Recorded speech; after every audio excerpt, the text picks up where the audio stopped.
ఒకటే అన్న ఏంటంటే వీళ్ళు బెట్టింగ్ ప్రమోషన్ చేసి వాళ్ళ ఆస్తులు సంపాదించుకొని వాళ్ళు బిల్డింగ్లు కట్టుకొని వాళ్ళు మంచిగా ఉన్నారు తప్పితే ఇక్కడ యూత్ చెడిపోతుంది ఎంతో మంది. నా ఫ్రెండ్ గీట ఒక నైట్ లోనే ఒక నైట్ లో 50,000 పోగొట్టుకున్నారు ఆ బెట్టింగ్ యాప్ లో. ఎంత ప్రమోషన్ చేస్తున్నా అంటే అసలు బండ్లు కాల్ చేయడము, ఏదేదో చేయడము, ఐఫోన్లు పగలగొట్టడము, అంటే వాళ్ళకి డబ్బులు వస్తూనే వాళ్ళు చేస్తారు. కానీ మనం గిట గుర్తించుకోవాలి. దాని ఎంతో మంది సూసైడ్ గిటే చేసుకున్నారు, ఎంతో మంది కిడ్నీలు అమ్ముకున్నారు తీసి. మరి ఇటువంటి వాళ్ళని ఏం చేయాలంటే నిజంగా ఉరిశిక్ష చేయాలన్న వీళ్ళని. ఎంతమంది అయితే బెట్టింగ్ ప్రమోషన్ చేస్తున్నారో అందరిని జైల్లో వేసి ఉరిశిక్ష చేయాలి. నిజంగా ఇటువంటి సంఘటన అసలు తీసుకురావద్దు, మళ్ళీ ఇటువంటిది పైకి రాకూడదు. అసలు ఇటువంటి ప్రమోషన్ అన్న నాకు అర్థం కాదు. మంచిది ఏదన్నా మంచిది ఉంటే ప్రమోషన్ చేయాలి, కానీ వీళ్ళు బెట్టింగ్ ప్రమోషన్ చేసి ఎంతో మంది ప్రాణాలు కోల్పోతుండ్రు. ఈరోజు ఉరిసికి ఉరి వేసుకుంటుండ్రు, చాలా మంది సూసైడ్లు చేసుకుంటున్నారు ఎంతో మంది. వీళ్ళు అనవసరమైన బెట్టింగ్ యాప్లు పెట్టి పోలీసు వ్యవస్థ మంచిగా ఈరోజు బయటకు వచ్చి వాళ్ళని అరెస్ట్ చేయడం మంచిదన్న. ఎంతమంది అయితే ఉన్నారో బెట్టింగ్ ప్రమోషన్ చేస్తున్నారో అందరినీ జైలు వేయాలి. వీళ్ళకి బుద్ధి చెప్పాలి, ఇంకోసారి చేయకుండా వార్నింగ్ ఇవ్వాలి గట్టిగా. ఈ పోలీస్ వ్యవస్థ గట్టిగా పనిచేయాలని కోరుకుంటున్నా. ఎంతో మంది యూత్ చెడిపోతున్నారన్న. మా అన్న గిట గేమ్లు ఆడుతుంది ఈ రోజు, ఏదో వస్తాయని ఆశతో ఆడితే అది ఏం రావట్లేవు. ఎంతో మంది మనం న్యూస్ లో గిట ఎన్నో చూసినాం. 10 పెడితే 100 వస్తాయి, 100 పెడితే 1000 వస్తాయి అని ఎంతో మంది నమ్మించి ఈ రోజు ఆ బెట్టింగ్ కి అలవాటు చేసి వ్యసనంగా మార్చిన వ్యక్తులు వీళ్ళు. ఈ రోజు వాళ్ళకి డబ్బులు వస్తారు, వాళ్ళు సంతోషంగా ఆడేది లేదు, ఏదో బొచ్చలేదు.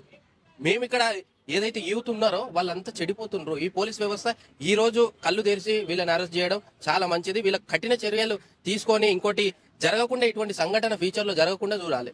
సజ్జనార్ గారు ఇనిషియేటివ్ తీసుకొని వీళ్ళ పెట్రోల్ హ్యాండిల్ చేసి ప్రమోట్ చేయడం వల్ల ఇప్పుడు అరెస్ట్ జరుగుతుంది. సజ్జనార్ గారు గురించి ఏం చెప్పాలనుకుంటున్నారు? మంచిది అంటే ఆయన పైకి తెచ్చిండు. సో సమాజం ఒక తప్పు దారిలో పోకుండా ఒక మంచి దారిలో పోవాలి. ఈ బెట్టింగ్ అని 1000కి 2,000 వస్తాయి, 2,000కి 10,000 వస్తాయి అని కాకుండా మంచిది ఉపయోగించాలని మంచి పని చేసిండు ఆయన గిట. సో పైకి వచ్చి చెప్పడం కానీ ఇట్లా సూసైడ్లు చేసుకుంటారు, ఎంతో మంది చనిపోతారు, ఎంతో మంది కిడ్నీలు అమ్ముకుంటుండ్రు. కాబట్టి ఈ రోజు ఆయన బయటకు వచ్చి పోలీస్ వ్యవస్థ గిట బయటకు వచ్చి వీళ్ళందరినీ జైల్లో వేయడం నిజంగా హ్యాండ్సప్ చెప్పాలి. వీళ్ళకి నిజంగా కఠినమైన చర్యలు వీళ్ళ దగ్గర తీసుకొని ఇంకోసారి ఇటువంటి సంఖ్య ఎంతో మంది ఉన్నారన్న. ఇక్కడ హైదరాబాద్ లో గిట ఎంతో మంది ప్రమోషన్ చేస్తారు, వాళ్ళని గిట అరెస్ట్ చేయండి. ఇప్పుడు ఇద్దరు మాత్రమే అరెస్ట్ చేశారు, లోకల్ బై నానిని, అలాగే బయాసని యాదవ్ని, ఇంకా చాలా మంది ఉన్నారు చేసేవాళ్ళు. వాళ్ళని గిట జైల్లో వేయాలి. వీళ్ళకి ఇటువంటి సంఘటన ఇంకోసారి చేయకుండా ఆపేయాలని కోరుకుంటాం. యూత్ ఈజీ మనీకి అలవాటు పడుతున్నారు. ఒకటన్నా ఈజీ మనీ అంటే కష్టపడింది ఏది రాదు. ఈజీ మనీ అంటే ఏదో వచ్చేస్తుందిలే అని అనుకుంటారు వీళ్ళు. సరే ఇప్పుడు 10 పెట్టినాము 100 సంపాదిస్తాం అనుకుంటారు, కానీ అది కాదు. కష్టపడింది ఏది రాదు, కష్టపడితేనే ఏదైనా వచ్చేది మనకి. సో మంచి పని చేయండి. ఈ బెట్టింగ్ యాప్స్ ఇవన్నీ వాళ్ళు ఏవేవో మాటలు చెప్పి వాళ్ళు ఏదో ఐఫోన్ పగలగొట్టిండు, ఏదో వాళ్ళు నిజంగానే వస్తున్నాయని ప్రమోషన్ ఎంతో మంది చేసిండ్రు. కానీ అవన్నీ నమ్మొద్దు, అవన్నీ వేస్ట్. అవి నమ్మిన గిట మీ ప్రాణాలకే హాని తెస్తుంది. అది మీరే లక్షలు మళ్ళీ దారబోయాల్సింది వస్తుంది. సో మీ ఫ్యూచర్ ఖరాబ్ అవుతుంది తప్పితే వాళ్ళు మాత్రం ప్రమోషన్ చేసిన వాళ్ళు మంచిగా లక్షల్లో సంపాదించుకొని మంచిగా ఉన్నారు తప్పితే పేద ప్రజలు మాత్రమే ఇక్కడ యూత్ ఎంతో మంది చెడిపోతున్నారు. ఈజీ మనీకి అలవాటు అయ్యి ఎంతో మంది చెడిపోతున్నారు.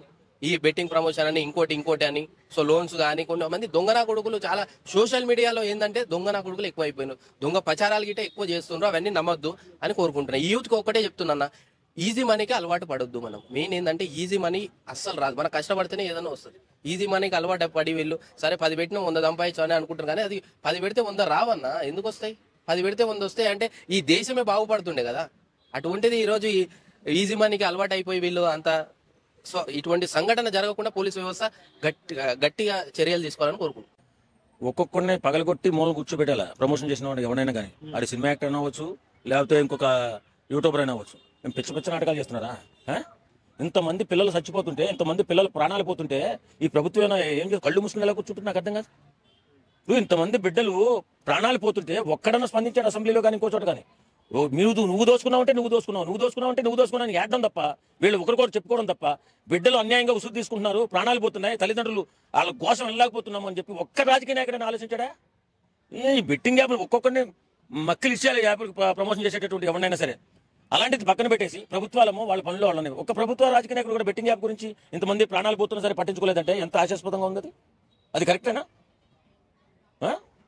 పసిమొగ్గవారని పిల్లలు 16-18 సంవత్సరాల పిల్లలు ప్రాణాలు ఉసురు తీసేసుకుంటుంటే కళ్ళు మూసుకుని ఉన్నదా ప్రభుత్వం? నాకు అర్థం కాదు. ఈ ప్రభుత్వాలు ఏం చేస్తున్నట్టు? ఇంతమంది బిడ్డలు అయితే జాలి ఎట్లా మీకు? అసలు అన్నం ఎలా తినబుద్దుతుంది ప్రభుత్వ పెద్దలకి? ఇంత పసిమొక్కలు నెల రాలిపోతుంటే బుద్ధి లేదు ఈ ప్రభుత్వాలకి. ఓకే, సజ్జనార్ గారు ఇనిషియేటివ్ తీసుకోవడం వల్ల ఇప్పుడు తెలుగు రాష్ట్రాల్లో 2 అరెస్టులు జరిగాయి. ఒకటే వైజాగ్ లో లోకల్ బైన్ అనేది, ఇక్కడ బయాసని యాదవ్. ఇంకంటే ఒక ఐపీఎస్ ఆఫీసర్ స్థాయి వ్యక్తి ట్వీట్లు చేస్తే కానీ స్పందించినటువంటి ప్రభుత్వం. ఇప్పుడుకైనా పోలీసు యంత్రాంగం కళ్ళు తెరిచినందుకు చాలా సంతోషంగా ఉంది.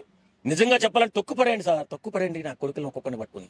ఇంత ఘోరంగా పిల్లలు చచ్చిపోతుంటే పట్టించుకోకపోతే ఎలా సార్? పోలీస్ డిపార్ట్మెంట్ రాజకీయ నాయకులకి ఎలాగా జాలి దయ ఏముండదు, వాళ్ళ దోపిడీ, వాళ్ళ దొంగతనం, ఆ రౌడీజం, ఈ కబ్జాల మీద ఉంటారు వాళ్ళు. మీరన్నా ఆలోచించండి. పోలీస్ డిపార్ట్మెంట్ ఒక్కొక్కరిని పట్టుకుని నేల తొక్కేస్తే మళ్ళీ బెట్టింగ్ యాప్ గురించి ఎప్పుడు మాట్లాడకూడదు. అంత ఘోరంగా చేయాలి ప్రతి ఒక్కరిని కూడా.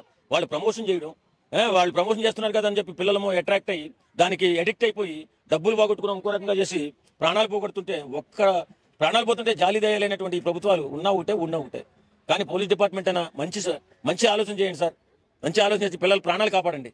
ఓకే, నేటి యువత కూడా ఇలాంటి బెట్టింగ్ ప్రమోషన్ చేసే యూట్యూబర్స్ కి అట్రాక్ట్ అవడం కూడా అది ఎలా చూస్తుంటారు? ఇప్పుడు ఆ వయసులో 18-16 వయసులో కరెక్ట్ గా ఏం తెలియదండి. ఎవరు ఏం చెప్తే ఉద్రేకంగా ఎవరు మాట్లాడినా, ఉద్రేక పరంగా మాట్లాడినటువంటి మాట నచ్చిందనుకో దానికి అడిక్ట్ అవుతారు. రౌడీ ఎవడన్నా మాట్లాడి రౌడీ ఏం చేసే రౌడీలు వాళ్ళ పేర్లు ఉంటాయి, కొంతమంది పేర్లు, ఆ పేర్లు చెప్పకూడదు. అలాంటి వాడు పెద్ద గొప్ప నేను కూడా అలా అవ్వాలని ఆలోచన ఆ వయసులో వస్తుంది. అలాగే బెట్టింగ్ యాప్ల వల్ల ఇంత డబ్బులు వస్తాయి, ఇంత మిగులుతుంది అంటే నిజమేనేమో అనుకుంటారు. కానీ ఊరికే డబ్బులు రావు, కష్టపడి పని చేస్తేనే డబ్బులు వస్తాయి. మీరు గుర్తుపెట్టుకోండి. అనవసరంగా ప్రాణాలు పోగొట్టుకోకండి. బెట్టింగ్ యాప్కి దూరంగా ఉండండి. నిజంగా ఈ బెట్టింగ్ యాప్లో అమరులైన ప్రతి కుటుంబానికి ప్రభుత్వం సాయం చేయాలి. అన్న మొన్న ఒక వీడియో కాన్ఫరెన్స్ జరిగింది సజ్జనర్ అండ్ నాన్వేషణ. సో వాళ్ళిద్దరి మధ్య జరిగిన డిస్కషన్ ఈ రోజు నిజంగా ఇంత పెద్ద ఇష్యూ అయితే అసలు ఎక్స్పెక్ట్ చేయలేదు. సో సజ్జనర్ మన ఆర్టీసీ ఎండి వీసీ సజ్జనర్ గారు 2 days ఎక్స్ వేదికగా ఏంటంటే బెట్టింగ్ యాప్స్ ఎవరైతే చేస్తున్నారో, ఎవరైతే ఇన్ఫ్లుయెన్సర్స్ ప్రమోట్ చేస్తున్నారో వాళ్ళపైన చర్యలు తీసుకోవాలని. సో అట్లా చెప్పిండో లేదో మనకు సూర్యాపేట ఎస్పీ కానీ డిహెచ్పీ కానీ వాళ్ళు ఎవరైతే ఉన్న వాళ్ళు కేసు నమోదు చేశారు. ఎవరి మీద అంటే నాని మీద కానీ మన బయాస్ అన్యాదం మీద కానీ కేసులు నమోదు చేశారు. నిజంగా అంటే ఇప్పుడు ఏమైంది అంటే సహజంగా కొన్ని వీడియోలు చేస్తారు స్టార్టింగ్ ఏదో ఫేమస్ కావాలని కొన్ని మంచి వీడియోలు చేస్తారు. సీన్ కట్ చేస్తే మనకి 10,000 ఫాలోవర్స్ 20,000 ఫాలోవర్స్ రాగానే వాడు బెట్టింగ్ యాప్ ప్రమోట్ చేస్తాడు. చిన్న వాళ్ళు కూడా అంటే నిజంగా ఏమైపోయింది అంటే ప్రతి ఒక్కరు కూడా చాలా డబ్బులు నువ్వు అంటే ఇన్స్టాగ్రామ్ వచ్చి డబ్బులు కన్నా బెట్టింగ్ యాప్ డబ్బులు వస్తున్నాయని బెట్టింగ్ యాప్ చాలా ప్రమోట్ చాలా మంది చూస్తున్నారు. 1000 మంది 2000 మంది 5000 మంది 10,000 మంది ఫాలోవర్స్ ఉన్న కూడా బెట్టింగ్ ప్రమోట్ చేస్తుంటే సో వాళ్ళ డబ్బులు సంపాదించారు. ఓకే, కానీ ఎవరు డబ్బులు నష్టపోతున్నాయి అంటే ఇంటర్లో చదువుకున్న పిల్లలు, 10th ఇంటర్ డిగ్రీ చేసిన పిల్లలు నిజంగా అప్పుడు పిల్లలకు చిన్న అవసరం లైక్ స్కాలర్షిప్ కావాలి, లేదా స్కూల్ ఫీజు కట్టాలని పెంచాలని లోన్ బెట్టింగ్ లో పెట్టి డబ్బులు సంపాదించు. అది డబ్బులు రాని కొద్దిగా ఆశగా ఫీల్ అయ్యి సంతోషంగా ఫీల్ అయ్యి నెక్స్ట్ ఏదైనా ఉన్న డబ్బులు మొత్తం ఓడుకుంటారు. అక్కడ చాలా మంది స్టూడెంట్స్ కానీ నిరుద్యోగులు కానీ చాలా మంది సూసైడ్ చేసిన రోజులు ఉన్నాయి. సో అనుకోవడం చాలా నుంచి ఏంది బెట్టింగ్ యాప్స్ చాలా మంచి వ్యక్తులు కూడా బెట్టింగ్ యాప్స్ ప్రమోట్ చేశారన్న చాలా మంది ఉన్నారు. పేర్లు ఎందుకు కానీ చాలా పెద్ద వాళ్ళు బెట్టింగ్ యాప్స్ చేయండి, ఆ టెలిగ్రామ్ రండి లింక్ పంపిస్తాం, ఇన్స్టాగ్రామ్ రండి లింక్ పంపిస్తామని చాలా మంది యువకులను, చాలా మంది నిరుద్యోగులను, చాలా మంది యూత్ని ఖరాబ్ చేసిన రోజులు ఉన్నాయి. కానీ అటు టైంలో మన ఈయన ఉన్నాడు నాన్వేషణ అని, తన ప్రపంచ యాత్రికుడు, ప్రపంచం మొత్తం తిరుగుతాడు, ఏ రోజు కూడా ₹1 బెట్టింగ్ యాప్ ప్రమోట్ చేయలేడు. సో ఆయన వచ్చి మన వీసీ సజ్జనర్ తోటి పోలీసు ఆ సార్తో మాట్లాడుతుంటే నిజమైన అంటే ఏదో మార్పు కావాలని కోరుతున్న ఫీలింగ్ వచ్చింది. ఒక్క దెబ్బకు బయాస్ అన్యాదం అరెస్ట్, ఒక్క దెబ్బకు మన లోకల్ బాయ్ నాని అరెస్ట్, ఇంకా చాలా మంది తవ్వుకుంటూ చాలా మంది ఉన్నారు. సో అందరినీ కూడా అరెస్ట్ చేయకపోయినా పర్లేదు, కానీ ఒక స్ట్రాంగ్ కమిట్మెంట్ వాళ్ళ మీద నుంచి తీసుకోండి. వాళ్ళ నుంచి ఒక స్ట్రాంగ్ వార్నింగ్ చేయాలి మనస్ఫూర్తిగా. ఎటకెళ్ళకైతే అప్పుడు ఎప్పుడో ప్రియాంక హత్య కేసులో చూసాం మనం ఈయన సజ్జనర్ని, మళ్ళీ తన కంబ్యాక్ ఈ రకంగా రావడం అనేది చాలా హ్యాపీ ఫీల్ అవుతున్నా. సో నిజంగా దయచేసి పేరెంట్స్ రిక్వెస్ట్ చేస్తున్నా, మీ పిల్లలకు బెట్టింగ్ యాప్స్ దూరంగా ఉంచండి. సో చాలా మంది పిల్లలు నష్టపోతున్నారు. సో ఎగ్జామ్ లో ఫెయిల్ అయిన కన్నా కూడా లైఫ్ లో ఫెయిల్ అయిపోతారు చాలా మంది యూత్ స్టూడెంట్స్ కూడా. సో ఈ బెట్టింగ్ యాప్స్ అంటే నిజంగా వెంటనే బెట్టింగ్ యాప్ ఉన్నాడు ఎవడో వాడు కార్పొరేట్ కంపెనీలో ఉంటాడు, ఏసీ రూమ్ ఉంటాడు, వాడు యాప్ తయారేస్తాడు, వాడు పంపిస్తాడు. కానీ ఇన్ఫ్లుయెన్స్ చెప్పడం వల్ల ఎక్కువ యూత్ ఖరాబ్ అవుతారు. కాబట్టి నిజంగా ఈరోజు తీసుకున్న నిర్ణయం చాలా గొప్ప నిర్ణయం. సో నిజంగా ఆయన పాపం ఆయన రమబాయిని ఎక్కడో ఉంటాడు, యూకేలో ఇంగ్లాండ్ ఉంటాడు, తను కూడా ఒక యుద్ధం స్టార్ట్ చేసిన అప్పట్లో కిల్ బెట్టింగ్ యాప్ అని తన మీద ట్రోలింగ్ చేస్తారు. పాపం తనకు అంత కనిపిస్తలేదు. కానీ సో ఇట్లా బెట్టింగ్ యాప్స్ మీద ఎవరు పోరాడిన వాళ్ళు చాలా మంది విమర్శలు ఎదుర్కొంటారు. ఎటకైతే సక్సెస్ అయిన ఫీలింగ్ వచ్చింది. సో ఎవడెవడైతే బెట్టింగ్ యాప్ ప్రమోట్ చేస్తారు ఇన్ఫ్లుయెన్స్ లో 1000 మంది లేరన్నా, 1000 మంది లేకపోయినా 200 మంది 2000 మంది లేకపోయినా 10,000 మంది ఉన్నా బెట్టింగ్ యాప్ ప్రమోట్ చేస్తాడు. నిజంగా చాలా దారుణం అయిపోయింది. మెయిన్ దీనివల్ల యూత్ చాలా మంది ఖరాబ్ అవుతారు. కాబట్టి దీనిపైన గవర్నమెంట్ కు చర్య తీసుకొని ఇక్కడ నుంచి బెట్టింగ్ యాప్స్ ని సో లీగల్ గానీ ఇల్లీగల్ గానీ చర్య తీసుకోవడం మనస్ఫూర్తి కోరుకుంటున్నాం. మనం చూసుకుంటే గత లాస్ట్ వీక్ లో ఒక తెలంగాణ గవర్నమెంట్ ఎంప్లాయీ రోడ్డు మీద పడి ఇట్లా బెట్టింగ్ పింఛన్ అమౌంట్ అంతా బెట్టింగ్ కోసం వాడుకొని వాళ్ళ పిల్లల్ని వాళ్ళ పిల్లల్ని రోడ్డు మీద నిలబెట్టేసి రేవంత్ రెడ్డి సార్కి మెసేజ్ ఇస్తున్నాడు, సార్ ఇట్లా బెట్టింగ్ లో పోగొట్టిన సర్టెన్ అమౌంట్ ఒక 1 month నాకు ఇట్లా టైం ఇవ్వండి, మళ్ళీ అంతా నేను తీసుకొని వచ్చి పంచుతాను సార్, ఇట్లా బెట్టింగ్ లో పోగొట్టని. ఇప్పుడు ఎవరికి నష్టమన్నా? ప్రమోట్ చేసడానికి నష్టమా? ప్రమోట్ చేయడం అయితే 100% నీచమైన నా కొడుకులను ప్రమోట్ చేసే వాళ్ళని అందరినీ తీసుకొని పోయి జైలు పడేసేయడం కరెక్ట్. ఒక 3 days బ్యాక్ కూడా వీసీ సజ్జనర్ సార్ ప్రపంచ యాత్రికుడు అనే నాన్వేషణతో వీడియో కాల్ మాట్లాడి ఇట్లా ఎవరెవరైతే ఇన్ఫ్లుయెన్సర్స్ ప్రమోట్ చేస్తున్నారో వాళ్ళ యూట్యూబ్ ఛానల్స్ ఇన్ఫ్లుయెన్సర్స్ నేమ్స్ అంతా షార్ట్ లిస్ట్ చేయి చూద్దాము 7 వరకు పోతారు అనేసి వార్నింగ్ కూడా ఇవ్వడం జరిగింది. కానీ దీని వెనక పెద్ద వాళ్ళు ఉన్నా సరే ఏదే ఈ బెట్టింగ్ యాప్స్ అనేది వాళ్ళు బ్యాన్ చేయలేరు. కానీ బ్యాన్ చేసేది కూడా, బ్యాన్ చేసే యాప్స్ కూడా టెలిగ్రామ్ లోకి రండి, నా బయో ఇది క్లిక్ చేయండి, అది క్లిక్ చేయండి అని. మనం రీసెంట్ గా చూసుకుంటే కూడా లోకల్ బై నాని, ఈ రోజు బయాసన్ యాదవ్ ఇద్దరు అరెస్ట్ అయిపోయినారు.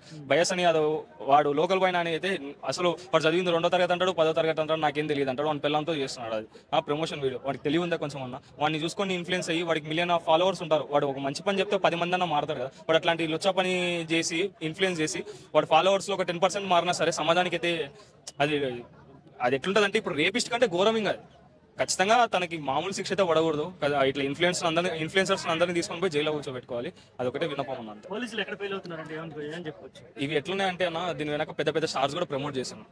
ఇప్పుడు పోలీసులైనా ఏం చేస్తారు, దీని వెనక పెద్ద ఉండేతలు వాళ్ళకు కూడా కొంచెం సెక్యూరిటీస్ ఇష్యూస్ అట్లా ఉంటాయి. ఇప్పుడు రమ్మీ కానీ ఇప్పుడు అదేది డఫా బెట్ అట్లాంటివన్నీ పెద్ద పెద్ద స్టార్స్ మన సినిమాకి పోయినా, మన యూట్యూబ్ యాడ్స్కి వచ్చినా మన సినిమా స్టార్సే ప్రమోట్ చేస్తున్నారు దాన్ని. దీన్ని ఎందుకు ఫెయిల్ అవుతున్నారంటే ఇది ఎవరేం చెప్పలేరు అని. ఇప్పుడు పిఎంకి ఏం తెలీదా? తెలుసు. మన సీఎంలకు ఏం తెలీదా? తెలుసు. అందరికీ తెలుసు. కానీ వాళ్ళకి రెవెన్యూ జనరేట్ అవుతుంది, చూసి ఉన్నట్టుగా పోతున్నారు. ఇవి ఎట్లున్నాయంటే బ్యాన్డ్ యాప్స్ ఒకటి వీళ్ళు గట్టిగా ఫోర్స్ చేసి ప్రెస్ చేసిన ఒక 70% ఆగే లాగా ఉంటుంది. 30% ఇంకా ఆడుతూనే ఉంటారు. వాళ్ళని మనం మార్చలేము. ఇంకా ఇండియన్ యూత్ ని చెడగొట్టడానికి బ్యాక్ ఎండ్ లో చైనా వర్క్ చేస్తుంది. అందులో భాగంగానే ఇటువంటి బెట్టింగ్ యాప్స్ విచ్చలవిడిగా తయారవుతుంది ఒక వార్త ఉంది. దాన్ని నేను అంటాను ఖచ్చితంగా అదైతే చైనా వాళ్ళు వాళ్ళు నార్మల్ గంటనే ఎన్నెన్నో యాప్స్ కానీ ఇప్పుడు మన అమెరికాకే గట్టి పోటీ ఇచ్చింది మన దాని మీద.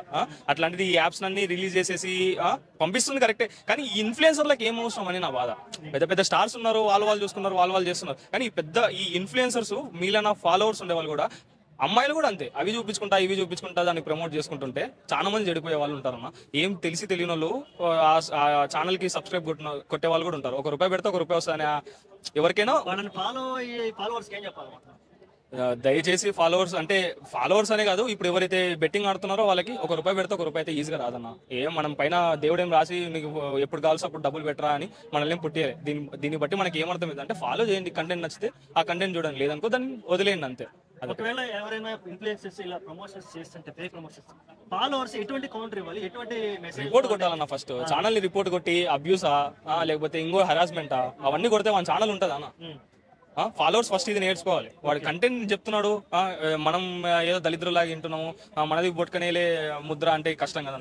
ఇప్పుడు మనం బతికే సొసైటీ కరెక్ట్ గా లేదు. అది మనంతకు మనం ఇనిషియేట్ చేసుకొని మనం చేస్తేనే అది సెట్ అవుతుంది. ఈ ఇన్ఫ్లుయెన్సర్స్ అందరికి గట్టిగా మనం కౌంటర్ చేయాలంటే వాళ్ళ అకౌంట్ ని మనం మనం అన్ఫాలో కొట్టడమా లేకపోతే ఏదో ఒక రిపోర్ట్ కొట్టడమా అది చేస్తే కరెక్ట్ గా వాళ్ళు కూడా మంచి కంటెంట్ తీసుకుంటారు. ఇప్పుడు వాళ్ళకి ఫస్ట్ ఇనిషియల్ స్టేజెస్ లో కూడా ఎంత ప్రమోషన్ చేసే వాళ్ళు ఎవరు ఉండరు. వాళ్ళకి హ్యూజ్ ఫాలోవర్స్ ఉంటే వాడికి బయాసన్ యాదవ్ అనే మన నెలలో 6 iPhoneలు గివ్ అవే ఇస్తాడంట. వాడికి గుద్దకి రేర్ లేకుండా ఫస్ట్. అట్లాంటిది ఇప్పుడు 6 iPhoneలు గివ్ అవే ఇస్తున్నాడంటే వాడికి ఎంత రెవెన్యూ జనరేట్ అవుతుంది. వీళ్ళు ఎవరైనా కనీసం ట్యాక్స్లు కడుతున్నారా? పోనీ సరిగ్గా సక్రమంగా గవర్నమెంట్ ట్యాక్స్లు కడుతున్నారా అంటే దాని ప్రశ్న అసలు ఏది ట్యాక్స్? ఇప్పుడు మంచి ఇన్ఫ్లుయెన్సర్స్ అన్న, ఇప్పుడు ట్రావెల్ ఇన్ఫ్లుయెన్సర్స్ ఉన్నారు, వాళ్ళే రెవెన్యూ కట్టరు అన్న గవర్నమెంట్ కి. వీళ్ళు ఎందుకు కడతారు? అది కూడా టెలిగ్రామ్ లో జరిగే దందాకు. టెలిగ్రామ్ అనేది చైనా యాప్. ఇప్పుడు మన యూట్యూబ్ లో ఉండే లింకులు పోయి వస్తుందంటే యూట్యూబ్ వాళ్ళు ఒప్పుకోరు. అట్లాంటిది మన టెలిగ్రామ్ లో అనేది ఒక థర్డ్ పార్టీ యాప్ పెట్టుకొని థర్డ్ పార్టీ యాప్ లోకి పిలుచుకొని వచ్చుకొని దానికి ఫాలో కొట్టు, దాని బయో క్లిక్ చేయి, నీకు 500 వస్తాయి, డిపాజిట్ చేయని. ఈ ఇన్ఫ్లుయెన్సర్స్ కి ఏమంత నొప్పి? అదే మన ఎంతసేపు ఉన్నా సరే ఒక ఛానల్ కి మనం సబ్స్క్రైబ్ చేసుకొని వాళ్ళని ఫాలో అవుతున్నాం అంటే దాంట్లో కంటెంట్ మనకు నచ్చితే ఆ కంటెంట్ చూడు, లేదనుకో ఆన్ ద స్పాట్ ఆ వీడియో ఏదైతే ఉంటుందో దానికి రిపోర్ట్ కొట్టడం మనం నేర్చుకోవాలి.